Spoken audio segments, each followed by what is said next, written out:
ନମସ୍କାର ମୁଁ ଟୁକୁନ ସାହୁ। ଆମର ଏଠି ସାପ ପର୍ଯ୍ୟଟନ ସ୍ଥଳୀ ଆପଣଙ୍କୁ କେମିତି ଲାଗିଲା? ବହୁତ ବଢ଼ିଆ ଲାଗିଲା। ମୁଁ ଚାହୁଁଛି ଯେ ସମସ୍ତ ଓଡ଼ିଶାବାସୀ ଏଠିକି ଆସିକି ଏନ୍ଜୟ କରନ୍ତୁ ଆଉ ସମସ୍ତେ ଫ୍ୟାମିଲି ନେଇକି ଆସନ୍ତୁ। ଏଠି ବହୁତ ସୁବିଧା ଅଛି।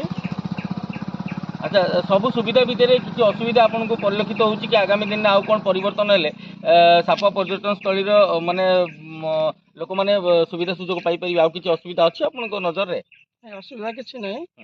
ଲୋକମାନେ ଆସନ୍ତୁ, ଏନ୍ଜୟ କରନ୍ତୁ ଆଉ ଫ୍ୟାମିଲି ନେଇକି ଆସନ୍ତୁ। ବହୁତ ବଢ଼ିଆ ଜାଗା। ଧନ୍ୟବାଦ।